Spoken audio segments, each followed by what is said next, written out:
Welcome everyone. My name is Education Channel to সকলোকে স্বাগতম জনাইছো আৰু আজি আমি আগন্তুক আসাম Direct Recruitment 2022 গ্ৰেড 3 আৰু গ্ৰেড 4 ৰ পৰীক্ষাসমূহৰ কাৰণে উপযোগী হোৱাকৈ দশমমান শ্ৰেণীৰ সমাজ অধ্যয়ন কিতাপৰ ইতিহাসৰ তৃতীয়টো অধ্যায় অসমত ব্ৰিটিছ বিৰোধী জাগৰণ আৰু কৃষক বিদ্ৰোহ অৰ্থাৎ ইংৰাজীত ক'বলৈ গ'লে anti British rising and the peasant revolt in Assam নামৰ চেপ্টাৰটো আলোচনা কৰিম চেপ্টাৰটো আমি অসমীয়া আৰু ইংৰাজী দুইটা ভাষাতে আলোচনা কৰিম গতিকে সকলো ছাত্ৰ ছাত্ৰীৰ কাৰণে পাঠটো নিশ্চয়কৈ উপযোগী হ'ব আমি এমচিকিউৰ কাৰণে প্ৰয়োজনীয় ইম্পৰ্টেণ্ট কন্টেন্টবিলাক পঢ়িবলৈ চেষ্টা কৰিম প্ৰথমতে জানিব লাগিব অসমত 1857 চনৰ বিদ্ৰোহৰ প্ৰভাৱ 1857 চন বুলি ক'লে আমি কোনটো বিদ্ৰোহৰ কথা কৈছো ডেফিনেটলি গম পাইছো ইংৰাজীত ক'বলৈ গ'লে চেপয় মিউটিনি অসমীয়াত ক'বলৈ গ'লে সিপাহী বিদ্ৰোহ এটা সিপাহী বিদ্ৰোহৰ কাৰণ কি আছিল সেই কথা মই আপোনালোকক কোৱাৰ প্ৰয়োজন নাই ভাৰতীয় সৈন্য বাহিনীৰ মনত যি ক্ষোভৰ জন্ম হৈছিল কিহৰ কাৰণে যে ব্ৰিটিছ সৈন্যৰ তুলনাত ভাৰতীয় সৈন্যসকলে সদায় কম দৰমহা দিয়া হৈছিল প্ৰথম কথা দ্বিতীয় কথা তেওঁলোকক মান মৰ্যাদা দিয়া হোৱা নাছিল তৃতীয় কথা ভাৰতীয় সৈন্যসকলক কি গুলি ব্যৱহাৰ কৰিব দিয়া হৈছিল যেটো গুলিত গৰু আৰু গাহৰিৰ চৰ্বি ব্যৱহাৰ কৰা হৈছিল এই গোটেই কাৰণবিলাকে ভাৰতীয় সৈনিকসকলৰ মনত ক্ষোভৰ জন্ম দিছিল তাৰোপৰি ব্ৰিটিছৰ বিভিন্ন সাম্ৰাজ্যবাদী নীতি এই ধৰক উদাহৰণ স্বৰূপে লৰ্ড ওয়েলেছলিয়ে যি বশ্যতামূলক মিত্ৰতা নীতি আৰম্ভ কৰিছিল নতুবা লৰ্ড ডেলহাউছিয়ে যি সত্ত্ববিলোপ নীতি আৱিষ্কাৰ কৰিছিল এই নীতিসমূহৰ জৰিয়তে ব্ৰিটিছে ভাৰতৰ সৰু সৰু ৰাজ্যসমূহক নিজৰ লগত সামিল কৰি লৈছিল এই সৰু সৰু ৰাজ্যৰ ৰজাসমূহে নিজৰ অধীনত এটা ডাঙৰ ফোৰ্স লৈ পেলাই তেওঁলোকো ব্ৰিটিছৰ বিৰুদ্ধে সংগ্ৰাম কৰিছিল আৰু এজে হল এই গোটেই 1857 চনৰ বিদ্ৰোহৰ আৰম্ভণি ঘটিছিল 10 মে তাৰিখে মেৰুত অঞ্চলত পৰীক্ষাত প্ৰশ্ন সোধে যে 1857 চনৰ বিদ্ৰোহ আৰম্ভণি ক'ত ঘটিছিল মিৰাট অঞ্চলত ঘটিছিল কোন তাৰিখে ঘটিছিল 10 মে তাৰিখে ঘটিছিল ক্লিয়াৰ বুজি পালে দ্বিতীয়তে আমি জানিব লাগিব যে 1857 চনৰ সিপাহী বিদ্ৰোহত কোনগৰাকী মুগল সম্ৰাটে অংশগ্ৰহণ কৰিছিল কাৰেক্ট আনসাৰ হ'ব দ্বিতীয় বাহাদুৰ শাহ সেকেন্ড তেখেতে অংশগ্ৰহণ কৰিছিল প্ৰশ্ন প্ৰায় সোধে যে 1857 চনৰ বিদ্ৰোহত কানপুৰৰ পৰা কোনে প্ৰতিনিধিত্ব কৰিছিল কাৰেক্ট আনসাৰ হ'ব নানা সাহেব মাৰাঠা সকলক কোনে নেতৃত্ব প্ৰদান কৰিছিল কাৰেক্ট আনসাৰ হ'ব তান্তিয়া টুপি হয়নে আৰু ঝান্সীৰ কোনগৰাকী ৰাণী এই বিদ্ৰোহত অংশগ্ৰহণ কৰিছিল ঝান্সীৰ ৰাণী লক্ষ্মীবাই এই বিদ্ৰোহত অংশগ্ৰহণ কৰিছিল এটা বিদ্ৰোহত অংশগ্ৰহণ কৰা বিদ্ৰোহীসকলে ইংৰাজক ভাৰতৰ পৰা খেদাই পেলাই বাহাদুৰ শাহ দ্বিতীয়ক পুনৰবাৰৰ কাৰণে মুগল সম্ৰাট পদত অধিষ্ঠিত কৰিব বিচাৰিছিল পৰীক্ষাত প্ৰশ্ন সোধে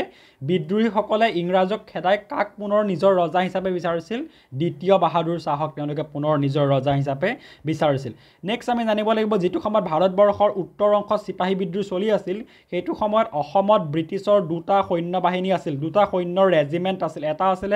ডিব্ৰুগড়ত প্ৰথম আসাম লাইট ইনফেন্ট্ৰি এটা আছিল গুৱাহাটীৰ দ্বিতীয় আসাম লাইট ইনফেন্ট্ৰি পৰীক্ষাত প্ৰশ্ন সোধে সিপাহী বিদ্ৰোহৰ সময়ত অসমত ইংৰাজ সৈন্যৰ কেইটা ৰেজিমেন্ট আছিল এইখিনিক আমি মই ইংৰাজীত দিছো আপোনালোকে চাই ল'ব পাৰে যে সিপাহী বিদ্ৰোহ কিহৰ কাৰণে হৈছিল why the revolt of 1857 happened in India which policies are carried away by which governor general for example lord Wellesley subsidiary alliance lord dalhousie doctrine of lapse hoine next ami jane bolaibo the exact date of revolt of 1857 10th May 1857 hoine where it started in Meerut hoine next ami jane bolaibo which Mughal emperor was associated with the revolt of 1857 correct answer will be Bahadur Shah Zafar who represented the Kanpur in revolt of 1857 correct answer will be Nana Sahib hoine Next, আমি জানিব লাগিব the revolutionaries wanted to place Bahadur Shah Zafar as the Mughal emperor after throwing British away from the rule. হয়নে next আমি জানিব লাগিব সেইটো সময়ত আসামত দুটা ৰেজিমেন্ট আছিল আৰ্মিৰ এটা আছিল first Assam light infantry in Dibrugarh second one is Assam light infantry in Guwahati হয়নে নেক্সট আমি মনিৰাম দেৱানৰ বিদ্ৰোহৰ বিষয়ে জানিব লাগিব এটা মনিৰাম দেৱানৰ সম্পূৰ্ণ নামটো পৰীক্ষাত যদি খুদে কাৰেক্ট আনসাৰ কিবা মনিৰাম বৰভাণ্ডাৰ বৰুৱা আছিল তেখেতৰ সম্পূৰ্ণ নাম আৰু তেখেতে কিহৰ কাৰণে বিদ্ৰোহ কৰিছিল তেখেতে অসমত আহোম ৰজা পুৰন্দৰ সিংহৰ নাতি কন্দৰ্পেশ্বৰ সিংহাসনত প্ৰতিষ্ঠা কৰাৰ সপোন দেখিছিল পৰীক্ষাত প্ৰশ্ন খুদে মনিৰাম দেৱানে কাক অসমৰ সিংহাসনত প্ৰতিষ্ঠা কৰাৰ সপোন দেখিছিল কাৰেক্ট আনসাৰ হ'ব কন্দৰ্পেশ্বৰ সিংহ আৰু তাৰ কাৰণে মনিৰাম দেৱানে গৈ কলিকতাত উপস্থিত হৈছিল যাতে তেখেতে ব্ৰিটিছৰ ওচৰত এখন এপ্লিকেশন দিব পাৰে কিহৰ কাৰণে যে উজনি অসমৰ কিছু অংশত হলেও আহোমৰ ৰাষ্ট্ৰতন্ত্ৰ প্ৰতিষ্ঠা কৰি ৰাখিবৰ কাৰণে কিন্তু কলিকতাত গৈ তেখেতে লগ পাই মধুমল্লিক নামৰ এগৰাকী বাঙালী মুক্তিয়াৰ যাৰ লগত আলোচনাত বহি মনিৰাম দেৱানে অসমৰ পৰা ইংৰাজ খেদুৱাৰ ষড়যন্ত্ৰ ৰচনা কৰিছিল কিন্তু ইফালে এই গোটেই ষড়যন্ত্ৰটোৰ কথা চিফ কমিশনাৰ জেনকিন্সে গম পায় আৰু কেপ্টেইন হলৰয়ডে 1857 চনৰ ছেপ্টেম্বৰ মাহত শিৱসাগৰৰ পৰা মণিৰাম দেৱানৰ কিছুমান ব্যক্তিগত চিঠিপত্ৰ সংগ্ৰহ কৰে যাৰ পৰা তেওঁলোকে গম পায় যে ইংৰাজৰ বিৰুদ্ধে মণিৰাম দেৱানে বিদ্ৰোহৰ সূচনা কৰিছে আৰু সেই কাৰণেই কেপ্টেইন হলৰয়ডে 1857 চনৰ 7 ছেপ্টেম্বৰ তাৰিখে কন্দৰ্পেশ্বৰ সিংহক আটক কৰে আৰু একে সময়তে কলিকতাত মণিৰাম দেৱানকো গ্ৰেপ্তাৰ কৰা হয় আৰু 1858 চনৰ 26 ফেব্ৰুৱাৰী তাৰিখে মণিৰাম দেৱান আৰু পিয়লি বৰুৱাক ইংৰাজৰ বিৰুদ্ধে ষড়যন্ত্ৰ ৰচনা কৰাৰ দোষত দোষী সাব্যস্ত কৰি পেলাই ফাঁচীৰ ঘোষণা কৰা হয় পৰীক্ষাত ফ্ৰিকুৱেণ্টলি সোধা প্ৰশ্নটো হ'ল মণিৰাম দেৱান আৰু পিয়লি বৰুৱাক কেতিয়া ফাঁচী দিয়া হৈছিল কাৰেক্ট এনচাৰ হ'ব 1858 চনৰ 26 ফেব্ৰুৱাৰী তাৰিখে ফাঁচী দিয়া হৈছিল revolt of Maniram Dewan his full name was Maniram Borbhandar Barua হয়নে he wanted to put Kandarpeswar Singha as the king of Ahom kingdom হয়নে and he was the friend of Madhu Malik who was a Bengali Mukhtiar and they altogether planned to head a conspiracy to drive the British out of Assam হয়নে next আমি কি জানিব লাগিব যে তেওঁলোকৰ এই প্লেনিংটোৰ বিষয়ে কেপ্টেইন হলৰয়ডে গম পাই যায় আৰু কন্দৰ্পেশ্বৰ সিংহক 7 ছেপ্টেম্বৰ তাৰিখে এৰেষ্ট কৰে আৰু মণিৰাম দেৱান আৰু পিয়লি বৰুৱাক হেং টু ডেথ অৰ্থাৎ ফাঁচীৰ অৰ্ডাৰ দিয়া হয় অন 26 ফেব্ৰুৱাৰী 1858 হয়নে নেক্সট আমি অসমত কৃষক বিদ্ৰোহৰ উত্থানৰ কথা জানিব লাগিব পিজেণ্ট ৰিভল্টৰ কথা এতিয়া 1857 চনৰ বিদ্ৰোহ হোৱাৰ লগে লগে ইংলেণ্ডত থকা মহাৰাণী এক প্ৰকাৰে ক্ষুভিত হৈছিল গতিকে মহাৰাণীয়ে 1858 চনত এখন ঘোষণাপত্ৰ পাছ কৰিছিল যাক মহাৰাণীৰ ঘোষণাপত্ৰ বুলি কোৱা হয় এই ঘোষণাপত্ৰখনৰ জৰিয়তে ভাৰতবৰ্ষৰ শাসন ব্যৱস্থা ইষ্ট ইণ্ডিয়া কোম্পানীৰ হাতৰ পৰা ইংলেণ্ডৰ ৰাণীৰ হাতলৈ পোনপ্ৰথমে স্থানান্তৰিত কৰা হয় এটা প্ৰথম কথাটো হ'ল ভাৰতবৰ্ষত ব্ৰিটিছ বিৰোধী বিদ্ৰোহ দমন কৰিবৰ কাৰণে ব্ৰিটিছে বহুত টকা পইচা খৰচ কৰিছিল পানীৰ দৰে বুৱাই দিছিল আৰু তাৰ ফলত 1857 চনত ব্ৰিটিছৰ বাজেটত ঘাটি দেখা দিছিল ঘাটি মানে তেওঁলোকৰ টকা নিজৰে নাইকিয়া হৈ গৈছিল হয়নে এতিয়া সেই ঘাটি বাজেট ফুলফিল কৰিবৰ কাৰণে তেওঁলোকে কি কৰিছিল ভাৰতীয় লোকসকলৰ ওপৰত জোৰ জুলুম কৰি পেলাই কৰ কাটলৰ বোজা জাপি দিছিল হয়নে আৰু সেই কৰ কাটলৰ বোজা অসমতো ঠিক তেনেদৰে জাপি দিছিল অসমত নতুন নতুন কৰ নতুন নতুন টেক্সৰ তেওঁলোকে উদ্ভাৱন কৰিছিল ষ্টাম্প ডিউটি যাক আমি টিকট কৰ বুলি কওঁ হ'লনে হাবিৰ পৰা বাঁহ কাঠ খেৰ আদি সংগ্ৰহ কৰিলেও ব্ৰিটিছক কৰ দিবলগীয়া হৈছিল পথাৰত গৰু ম'হ চৰালেও কৰ দিব লগা হৈছিল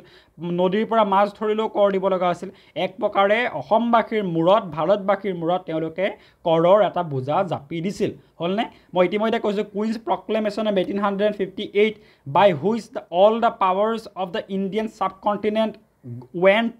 from East India Company to the queen of England হয়নে ডাইৰেক্টলি কুইন অফ ইংলেণ্ডৰ ওচৰলৈ গোটেই পাৱাৰখিনি গুচি গৈছিলে next deficit budget fill up কৰিবৰ কাৰণে সিহঁতে all the burden of taxes were given on the Indian masses হয়নে এটা নতুন নতুন টেক্সৰ নিউ টেক্স কেনেকৈ উলিয়াইছিলে stamp duty 1858 income tax licence tax grazing tax হয়নে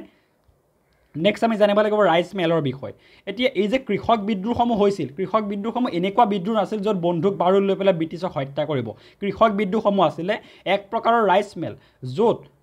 গোটেই কৃষকসমূহ এক প্ৰকাৰে লগ লাগি পেলাই তেওঁলোকে গাঁওবুঢ়া দলৈ গোসাঁই আদিসমূহৰ নেতৃত্বত বিদ্ৰোহৰ সূচনা কৰিছিল হ'লনে এতিয়া ৰাইচ মেলসমূহ কি আছিল ৰাইচ মেলসমূহ আছিলে পিপলছ এছেম্বলি আৰু ৰাইচ মেলসমূহ কোনে নেতৃত্ব দিছিল হু ৱাজ দ্য কি বুলি কয় head of the Raij Mel correct answer হ'ব গাঁওবুঢ়া Doloi and Gosain were the head of the Raij Mel next আমি জানিব লাগিব ফুলগুৰি ধেৱাৰ বিষয় ফুলগুৰি ধেৱা হৈছে অসমৰ প্ৰথমখন কৃষক বিদ্ৰোহ ফুলগুৰি ক'ত আছে ফুলগুৰি আছে নগাঁৱত এটা ফুলগুৰি নামে ঠাইত কোনটো জনগোষ্ঠীয় লোকে বাস কৰে পৰীক্ষাত প্ৰশ্ন সোধে তিৱা জনগোষ্ঠীয় লোকে ফুলগুৰি নামৰ অঞ্চলত বাস কৰে এটা তেওঁলোকৰ জীৱনৰ মূল জীৱিকা হৈছে আফু খেতি কৰাটো কিন্তু ব্ৰিটিছে 1861 চনত আফু খেতি কৰাটো সম্পূৰ্ণৰূপে বন্ধ বুলি ঘোষণা কৰিছিল আৰু সেই তিৱা জনগোষ্ঠীয় লোকসকলৰ পৰা তামোল পাণৰ খেতি কৰাৰ বাবেও কৰ তেওঁলোকৰ পৰা সংগ্ৰহ কৰিছিল আৰু কি গোটেই কথাখিনিৰ ফলতে তিৱা জনগোষ্ঠীয় লোকসকল ক্ষুভিত হৈছিল আৰু 1861 চনৰ 17 ছেপ্টেম্বৰ তাৰিখে তেওঁলোকে ব্ৰিটিছৰ বিৰুদ্ধে ৰাইচ মেল অনুষ্ঠিত কৰিছিল কিন্তু সেই সময়ত নগাঁৱৰ উপায়ুক্ত আছিল লেফটেনেণ্ট হাবাৰ্ট স্কন্স তেখেতে সেই ৰাইচখিনিক সঁহাৰি জনোৱাৰ বাদে সেই ৰাইচখিনিক দুৰ্ব্যৱহাৰ কৰিলে বেয়া ব্যৱহাৰ কৰিলে তাৰ ফলত তিৱা জনগোষ্ঠীয় লোকসকলে 15 অক্টোবৰৰ পৰা প্ৰায় 5 দিন ধৰি ফুলগুৰি নামে ঠাইত ৰাইচ মেল পাতিছিল আৰু উপায়ুক্ত লেফটেনেণ্ট হাৰ্বাৰ্ট স্কন্সে যেতিয়া তেওঁলোকৰ পৰা কাৰণটো জানিব বিচাৰিছিল তেতিয়া এগৰাকী সহকাৰী উপায়ুক্ত লেফটেনেণ্ট সিংগাৰক তালৈ প্ৰেৰণ কৰা হৈছিল আৰু সেই লেফটেনেণ্ট সিংগাৰক এগৰাকী কৃষকে লাঠিৰে কোবাই পেলাই হত্যা কৰি কলং নদীত মৃতদেহটো উটুৱাই দিছিল এইটোৱে আছিল শ্বৰ্টকৈ ক'বলৈ গ'লে ফুলগুৰি ধেৱা হ'লনে Phulaguri Dhawa which happened in 1861 was the first peasant revolt in Assam হয়নে Phulguri is situated near Nagaon হয়নে where Tiwa ethnic community people lived and their primary source of living is cultivation of poppyam হয়নে but the government completely banned the cultivation of poppy in 1861 and they started to imposing tax on Tamil pan that means nut and betel হয়নে on 1861 September 17 the Tiwa people organized a rice mill হয়নে at that time the deputy commissioner of Nagaon was Herbert Scons হয়নে next assistant commissioner was Lieutenant Singer who tries to misbehave with the mob hoine and one of the peasants struck Singer on the head and finally Singer died and the dead body was thrown into the Kolong river hoine next ami janibo lagbo namoni Assamor krikhok biddu orthat lower Assamor krikhok biddhor বিষয় lower Assamor jikhini krikhok biddu hoisile heikhini ka ami ekelogode Assam riot buli kom porikkat proshno koribo pare the lower Assamor krikhok biddu buli koala gole ami Rongia Lasima Dorong adi oncholor krikhok bidduhor kotha ke buju hoine peasant revolt of lower Assam eta lower Assamor revolt kini আমি Assam riot বুলি কওঁ ৰঙিয়া লাচিমা পথৰুগাৰ আদি অঞ্চলত কি বিদ্যুৎ সংঘটিত হৈছিল হয়নে তাৰ কাৰণ কি আছিল তাৰ কাৰণ আছিল ব্ৰিটিছে ল্যান্ড ৰেভিনিউ মাটিৰ ওপৰত খাজানা 100% বৃদ্ধি কৰি দিছিল আমি ৰঙিয়াৰ বিদ্ৰোহৰ বিষয়ে গম পাব লাগিব এইবিলাকৰ বেছি তথ্য জানিব নালাগে কোন তাৰিখে সংঘটিত হৈছিল কোনে লিড লৈছিল সেইখিনি জানিলেই হ'ব ৰঙিয়াৰ কৃষক বিদ্ৰোহ সংঘটিত হৈছিল 1893 চনৰ 24 ডিসেম্বৰ তাৰিখে তেওঁলোকে ৰঙিয়া বজাৰ লুটপাট কৰিছিল বিদ্ৰোহীসকলে আৰু তাৰ পৰা কি বিদ্ৰোহৰ আৰম্ভণি ঘটিছিল মহাজনৰ হাতত থকা মাটি বন্ধকীৰ নথিপত্ৰ তেওঁলোকে লুটপাট কৰিছিল হলনে তহসিলদাৰ সকলক তেওঁলোকে লঘু লাঞ্ছনা কৰিছিল হলনে আৰু 1894 চনৰ 8 জানুৱাৰী দিনা পুলিচে কৃষকসকলৰ মাজৰ পৰা 15 জন কৃষকক গ্ৰেপ্তাৰ কৰে তাৰ দ্বাৰাও কৃষকসকলৰ মনৰ পৰা খুবৰ জন্ম হৈছিল সেই সময়ৰ উপায়ুক্ত আছিল মেক কেবে তেওঁলোকক কি বুলি কয় আন্দোলনৰ পৰা আঁতৰি থাকিবলৈ কৈছিল কিন্তু তেওঁলোকে তাৰ পৰা আঁতৰি থকা নাছিল আৰু অৱশেষত ব্ৰিটিছে কি কৰিলে সেই আন্দোলনটোত অংশ লোৱা লোকসকলক পুলিচৰ চাকৰি দি পেলাই তেওঁলোকক লুট দি পেলাই তেওঁলোকক সেই আন্দোলনটোৰ পৰা আঁতৰাই ৰাখিছিল আৰু সদৌশেষত তেওঁলোকে এক প্ৰকাৰে দমনমূলক নীতিৰে এই আন্দোলনটো সেই বিদ্ৰোহটো বন্ধ কৰিবলৈ সক্ষম হৈছিল অৰ্থাৎ দ্য পিজেণ্ট ৰিভল্ট অফ লঙিয়া কেতিয়া হৈছিল 1893 24 ডিসেম্বৰত হৈছিল how it started by vandalizing the Rongya Bazar by humiliating the tehsildar by looting of the mortgage paper from the Marwari Mahajan hoine at that time the deputy commissioner was Mek Kabe hoine hekhini janilei hobo next Lasimar krikhok biddu Lasima korase Lasima ase Bojali অঞ্চলৰ Lasima Soukuti Panigao Hortebari Patasar Guti আজি অঞ্চলৰ কৃষক বিদ্ৰোহে দেখা দিছিল কেতিয়া 1894 চনৰ 21 জানুৱাৰী দিনা হয়নে আৰু এই বিদ্ৰোহৰ আৰম্ভণি কেনেকৈ ঘটিছিল যে উচ্চৰ সুবিয়া লোকে মিলি পেলাই মৌজাদাৰ দাখুৰাম চৌধুৰী আৰু মণ্ডৰ হলিৰাম মিশ্ৰ যেতে খাজানা সংগ্ৰহ কৰিব গৈছিল তেওঁলোকক হত্যা কৰিছিল Peasant revolt of Lasima is situated in the Bajalu region হয়নে সেইখিনি প্ৰশ্ন কৰিব পাৰে আৰু তাৰ বাদ বাকি ইয়াৰ পৰা MCQ খুদা খুব বেছি চান্স নাই এটা নেক্সট পথৰুঘাটৰ কৃষক বিদ্ৰোহ পথৰুঘাট ক'ত আছে পথৰুঘাট দৰং জিলাৰ মংগলদৈ মহকুমাত আছে প্ৰশ্ন কৰিব পাৰে হয়নে এটা পথৰুঘাটৰ বিদ্ৰোহ কেতিয়া হৈছিল পথৰুঘাটৰ বিদ্ৰোহ জানুৱাৰী মাহৰ 26 তাৰিখৰ পৰা 28 তাৰিখলৈকে ৰাইচ মিল সংঘটিত হৈছিল হয়নে সেইখিনি সময়ত জিলাধিপতি আছিল জেডি এণ্ডাৰসন হয়নে নেক্সট আমি জানিব লাগিব পথৰুঘাটৰ বিদ্ৰোহৰ সময়ত অসমীয়া কেইজন কৃষকৰ মৃত্যু হৈছিল আনঅফিচিয়েল তথ্য অনুযায়ী 140 জন কৃষকৰ মৃত্যু হৈছিল আৰু 150 জন কৃষক আহত হৈছিল কিন্তু অফিচিয়েল তথ্য অনুযায়ী কেৱল মাত্ৰ 15 জনৰ মৃত্যু আৰু 37 জনৰহে আহত হৈছিল পৰীক্ষাত যদি প্ৰশ্ন খোদে অফিচিয়েল বুলি অফিচিয়েলটো ঠিক কৰিব যদি আনঅফিচিয়েল খোদে আনঅফিচিয়েলটো কাৰেক্ট হ'ব গতিকে দুইটাই আপোনালোকে মনত ৰাখিব pigeon revolt of Patharughat is situated in the Dorong district in the Mangaldoy circle area হয়নে এটা Patharughat revolt took place in 26 to 28 January in the area known as Pothurugat at that time the deputy commissioner was J.D. Anderson and the superintendent was J.R. Barrington hoine next in this Pothurugat peasant movement 140 peasants were killed and 150 peasants were injured according to the unofficial data and according to the official data 15 peasants were killed and 37 were injured next আমি জানিব লাগিব জয়ন্তীয়া বিদ্ৰোহ আছিল এক প্ৰকাৰৰ জনজাতীয় বিদ্ৰোহ কিহৰ কাৰণে হৈছিল যে জয়ন্তীয়া বিদ্ৰোহৰ আগত আমি জানিব লাগিব জয়ন্তীয়া ৰাজ্যনো কেতিয়া ব্ৰিটিছৰ হাতলৈ গৈছিল 1835 চনত জয়ন্তীয়া ৰাজ্য সেই সময়ত জয়ন্তীয়া ৰজা ৰাজেন্দ্ৰ সিংৰ হাতৰ পৰা ইংৰাজৰ অধীনলৈ গৈছিল হলনে আৰু কি জয়ন্তীয়া ৰাজ্যখন শাসন কৰাৰ দায়িত্ব ব্ৰিটিছে দলৈসকলক প্ৰদান কৰিছিল হলনে আৰু লাহে লাহে জয়ন্তীয়া ৰাজ্যত ব্ৰিটিছে বিভিন্ন ধৰণৰ কৰ কাটল আৰম্ভ কৰিছিল ঘৰ কৰ আয় কৰ হয়নে আৰু এই গোটেই কাণ্ড কাৰখানাত এক প্ৰকাৰে ক্ষোভিত হৈ পেলাই জয়ন্তীয়া লোকসকলে উকিয়াং নবাব নামৰ এগৰাকী নেতাৰ অধীনত বিদ্ৰোহ কৰিছিল আৰু সদৌশেষতকে উকিয়াং নবাবক 1863 চনত গ্ৰেপ্তাৰ কৰা হৈছিল আৰু তেতিয়াই সেই জয়ন্তীয়া বিদ্ৰোহৰ পৰিসমাপ্তি ঘটিছিল Jaintia revolt which happened in 1835 why at that time the Jaintia ৰাজ্যখন কাৰ হাতলৈ গৈছিল the kingdom goes into the hand of British from the Jayantia king Rajendra Singh. At that time the Jayantia kingdom was ruled by Dolois that were appointed by the British, and the revolt took place because the British implemented the house tax in the Jayantia kingdom, and the Jayantia people revolt under the leadership of Ukiang Nongba. Next আমি জানিব লাগিব উত্তৰ কাছাৰৰ বিদ্ৰোহৰ সম্পৰ্কে জানিবলগীয়া দুটাই তথ্য আছে উত্তৰ কাছাৰৰ বিদ্ৰোহত সম্বোধন কছাৰী নামৰ ব্যক্তিগৰাকীয়ে সেই বিদ্ৰোহীসকলক নেতৃত্ব প্ৰদান কৰিছিল আৰু এই বিদ্ৰোহ হৈছিল মাইবং নামে অঞ্চলত আৰু এই বিদ্ৰোহ 1881 চনৰ পৰা 82 চনলৈ সংঘটিত হৈছিল হলনে North Cachar revolt under the leadership of Sambhudhan Kachari at the time of 1881 to 1882 in the region of Maibong এই তিনটা তথ্য আপোনালোকে তিনটা ফ্যাক্টস আপোনালোকে মনত ৰাখিব নেক্সট আমি নগা জনগোষ্ঠীৰ বিদ্ৰোহৰ বিষয়ে জানিব লাগিব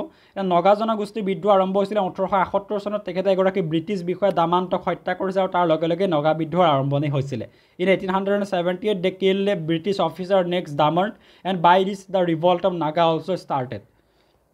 নেক্সট আমি মণিপুৰৰ বিদ্ৰোহৰ বিষয়ে জানিব লাগিব মণিপুৰৰ বিদ্ৰোহৰ বিষয়ে জনাৰ আগতে আমি এটা কথা জানি লম যে মণিপুৰত এটা সময়ত সিংহাসনক লৈ পেলাই দুগৰাকী ৰজাৰ মাজত কাজিয়া হৈছিল এগৰাকী আছিল সুৰচন্দ্ৰ আৰু এগৰাকী আছিল কুলচন্দ্ৰ কিন্তু ব্ৰিটিছে কুলচন্দ্ৰক সমৰ্থন কৰিছিল আৰু কুলচন্দ্ৰক মণিপুৰৰ ৰজা হিচাপে স্বীকৃতি প্ৰদান কৰিছিল কিন্তু এটা চৰ্তত কুলচন্দ্ৰক কোৱা হৈছিল যে আপোনাৰ মূল সেনাপতি টিকেন্দ্ৰজিতক আপুনি দেশান্তৰিত কৰিব লাগিব দেশৰ পৰা বাহিৰ কৰি পঠিয়াব লাগিব কাৰণ টিকেন্দ্ৰজিতে ব্ৰিটিছৰ বিৰুদ্ধে সংগ্ৰাম কৰিছিল কিন্তু কুলচন্দ্ৰই নিজৰ মূল সেনাপতি টিকেন্দ্ৰজিতক যেতিয়া ভাৰতৰ পৰা বাহিৰ কৰি পঠোৱা নাছিল তেতিয়া ব্ৰিটিছে টিকেন্দ্ৰজিতক গ্ৰেপ্তাৰ কৰি পেলাই তেওঁক ফাঁচীৰ অৰ্ডাৰ দিছিল আৰু এক প্ৰকাৰে কুলচন্দ্ৰকো তেওঁলোকে ৰজা পদবীৰ পৰা নমাই দিছিল revolt in Manipur why happened at the very starting it was due to an internal quarrel between two kings one was known as Kulachandra the second was known as Surachandra British supported Kulachandra to grab the throne but one condition was given that Kulachandra have to throw Tikendrajit out of his kingdom who was revolting against British but Kulachandra does not did not do that and finally সেইকাৰণে টিকেন্দ্ৰজিতক কি কৰিছিল JW কুইণ্টনে কি কৰিছিল ফাঁচি দিছিল next আমি কিহৰ বিষয়ে জানিব লাগিব ওকে এই চেপ্টাৰটো ইমানখিনি তথ্য আছিল আশা কৰিছো আপোনালোকে বুজি পাইছে ভিডিওটো লেংথটো ইমান দীঘল হোৱা নাই কাৰণটো হ'ল এই চেপ্টাৰটোৰ পৰা MCQ জাতীয় প্ৰশ্ন খুব বেছি অহাৰ চান্স নাই আহিলেও কোনটো বিদ্ৰোহ কেতিয়া সংঘটিত হৈছিল কাৰ লিডাৰশ্বিপত কাৰ অধীনত সংঘটিত হৈছিল সেই সম্পৰ্কে প্ৰশ্ন কৰিব যেটো খুব বেছি টান নহয় আশা কৰিছো আপোনালোকে পৰীক্ষাত প্ৰশ্ন কৰিলে পাৰিব আপোনালোকে আগৰ ক্লাছ কেইটাৰ যদি থিওৰি ক্লাছ কেইটা নজাবা MCQ সিজন কেইটা পোৱা নাই লিংক ডেসক্ৰিপচনত দিয়া থাকিব চাই ললে ডেফিনেটলি আপোনালোকৰ সুবিধা হ'ব আজিলৈ ইমানেই ধন্যবাদ